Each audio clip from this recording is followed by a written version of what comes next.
I know that plenty of people will be leaning forward, should there be the meeting between King Charles and the Prince of Netflix, and this is due to happen sometime this week because Harry is actually going to be back in London.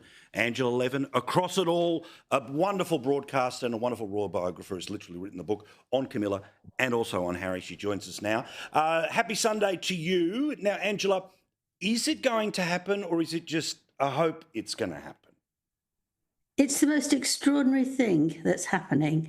I mean, if you want to apologise to somebody and you want to be with them, what would you do? You'd say nice things, you'd be happy, you'd be kind.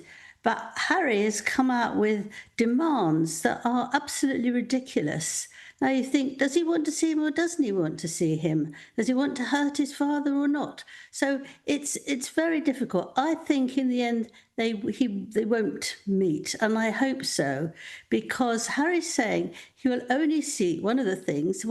He will only see his father if they don't go anywhere near something that's royal. He doesn't want to be near that. Now, why would that be? He wouldn't want Camilla being there, and he wouldn't want anybody to help his father if he got very upset.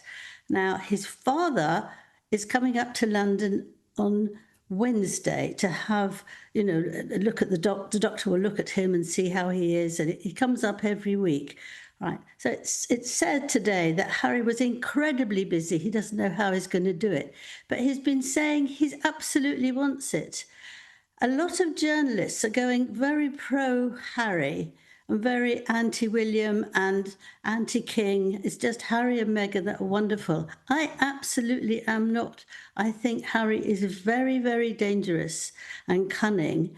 He wasn't. I spent 15 months with him and he was absolutely lovely.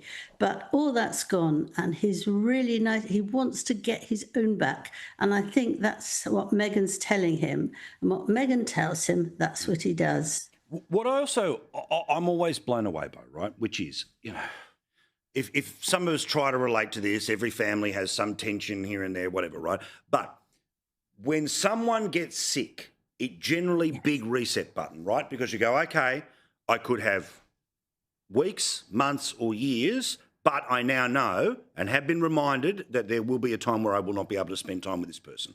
What I find amazing is that his father is in that position right now. Now, we hope he lives, a long life and much longer than it currently is, right? We hope he kicks cancer's backside. But who knows? Who knows what the doctor finds out, right? Yet the posture seems to be exactly the same from Harry. Well, it's worse, actually. Yes, the things that he's demanded, I'll tell you, 3 things. One is that his father got to pay out of his own money protection for 4 of them. He wasn't allowed this in the courts because he's no longer a working royal. Number 1.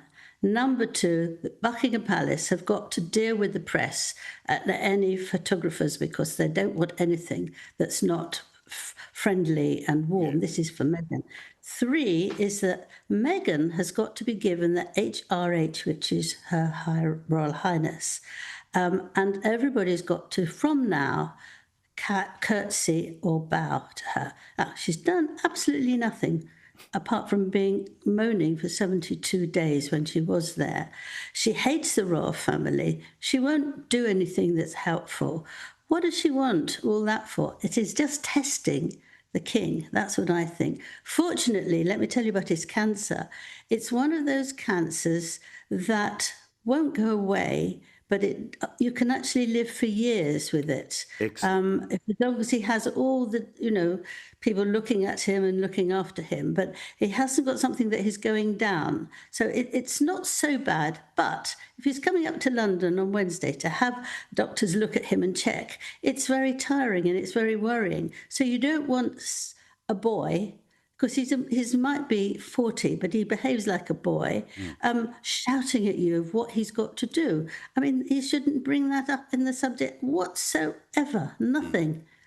Well said. Thank you, Angela. You can find her in lots of places. I'll make sure that that's all up on our socials. But, Angela, lovely to see you. And, of course, a reminder, she's written the wonderful book about Camilla. And, again, spending 15 months with Harry before. She's a good egg. We really love talking to her and often have a chat to her in longer versions, which you can find online as well.